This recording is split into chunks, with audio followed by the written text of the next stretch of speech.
सुप्रभात बच्चों, कैसे हैं आप सब? उम्मीद करती हूँ आप सब अच्छे होंगे। तो बच्चों, आज की कक्षा में हम पढ़ने वाले हैं अध्याय नंबर 11, जिसका शीर्षक है प्रकृति का संदेश। तो बच्चों, इस अध्याय में हमें एक कविता दी गई है। तो सबसे पहले हम पढ़ेंगे पाठ परिचय।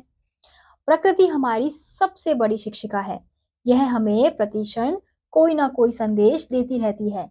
यदि हम समय और नियमों के पालन का गुण प्रकृति से सीख ले तो हम जीवन में कभी असफल नहीं हो सकते। यानी कि इस कविता के माध्यम से हमें बताया जा रहा है कि प्रकृति जो है वो हमारी सबसे बड़ी शिक्षिका है। यानी कि हमें प्रकृति से बहुत कुछ सीखने को मिल सकता है। अगर हम उसकी तरह ही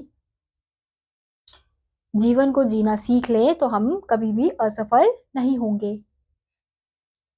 निर्झर कहता बड़ो साथियों, सरिता कहती हो गतिमान, सागर कहता जीवन तुम धैर्यशील और बनो महान। तो इस पंक्ति में हमें बताया जा रहा है कि निर्झर यानी कि जो झरना है वो कहता क्या है कि बड़ो साथियों, क्योंकि जो झरना है वो बहता रहता है। हवा क्या कहती है कि गतिमान हो, यानी कि गति के साथ बढ़ते चलो। सागर कहता है कि जीवन तुम हो और धैर्यशील और महान बनो, यानी कि सागर जैसे धैर्यशील रहता है, शांत रहता है, वैसे ही हमें भी कैसा रहना चाहिए? शांत धैर्यशील रहना चाहिए।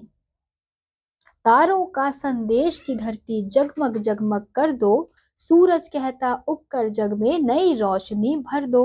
तो तारे क्या संदेश देते हैं कि हम जगमग जगमग कर दे धरती को, यानी कि इतने ऊंचे उठ जाए, यानी कि ऐसे चमके कि पूरी धरती जो है जगमगा उठे।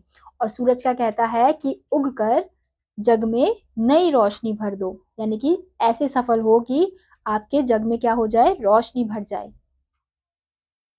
पौधे कहते इस दुनिया में हरियाली फैलाना है, अपने श्रम के फल फूलों से भूतल खूब सजाना है।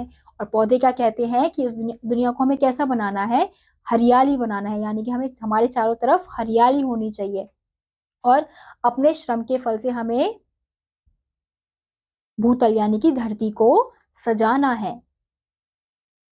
हम भी पीछे रहे ना इसमें, सुंदर जगत बना देंगे, परिश्रम के स्वदेश कणों से धरती स्वर्ग बना देंगे। तो अंत में कवि क्या कह रहा है कि हम भी इन सब चीजों से पीछे नहीं रहेंगे, हम भी अपनी मेहनत से धरती को क्या बना देंगे?